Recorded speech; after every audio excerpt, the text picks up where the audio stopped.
뉴스 오프닝. 인공지능 기술을 둘러싼 미국 연방정부와 AI 기업 엔트로픽 간의 법적 공방이 새로운 국면을 맞았습니다. 본문.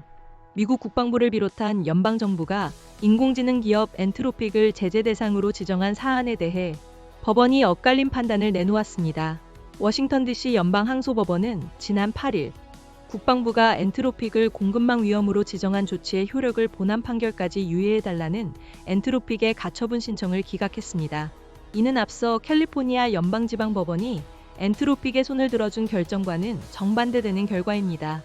워싱턴 DC 연방항소법원의 재판부는 결정문에서 민간 기업의 재정적 이익과 전시 상황에서의 국방부 AI 통제라는 두 가지 측면을 비교하며 후자의 중요성을 더 강조했습니다. 재판부는 한편에는 단일 민간 기업에 대한 제한된 범위의 재정적 손해 위험이 있고, 다른 한편에는 진행 중인 군사적 충돌 상황에서 전쟁부가 중요한 AI 기술을 누구를 통해 어떻게 확보하는지에 대한 사법적 관리가 있다고 설명했습니다. 이어 이러한 형평의 균형은 정부 쪽으로 기운다고 덧붙였습니다. 또한 재판부는 집행정지를 허가하면 진행 중인 중대한 군사적 충돌 상황에서 미군에 원치 않는 핵심 AI 서비스 공급업체와 거래를 연장하도록 강제하는 꼴이라고 지적했습니다. 엔트로픽이 정부의 블랙리스트 지정으로 회복 불가능한 손해를 입는다고 주장한 것에 대해서는 일부 기록 증거에 따르면 엔트로픽이 오히려 재정적 이익을 얻은 것으로 보인다고 언급했습니다. 특히 엔트로픽 최고 경영자인 다리오 아모데이 씨가 내부 직원들에게 사람들과 언론은 우리를 영웅으로 본다고 보낸 메시지를 근거로 제시하기도 했습니다. 다만 법원은 엔트로픽이 미 행정부와의 계약을 이룬 결과를 회복할 방안이 없다는 점은 인정하고, 이에 따라 엔트로픽이 요청한 신속심리 요청은 받아들였습니다.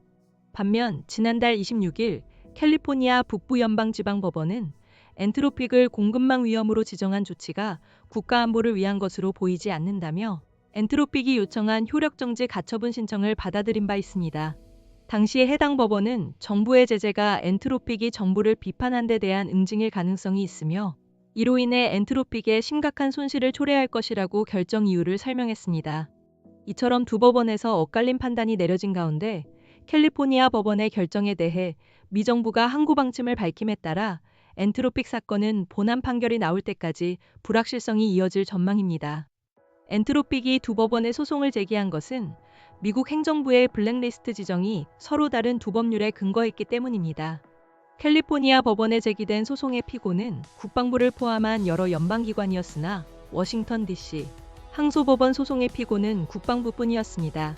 이번 법원 결정에 대해 엔트로픽 측은 법원이 결국 공급망 위험 지정이 불법이라는 점에 동의할 것으로 확신한다는 입장을 밝혔습니다. 반면 토드 블랜치 법무장관 대행은 X, 즉 옛 트위터의 군사준비 태세의 승리라고 평가했습니다. 엔트로픽은 자사의 AI 기술이 자율살상 무기나 미국인 감시에 사용되는 것에 반대하며 국방부와 갈등을 빚어왔습니다. 이에 국방부를 포함한 트럼프 행정부는 엔트로픽을 공급망 위험으로 지정하는 등 제재를 가했으며, 엔트로픽은 이에 반발해 소송을 제기한 바 있습니다. 클로징. AI 기술 발전과 안보 문제라는 복잡한 쟁점이 얽힌 이번 엔트로픽 사건에 향후 법원 판결의 귀추가 주목됩니다.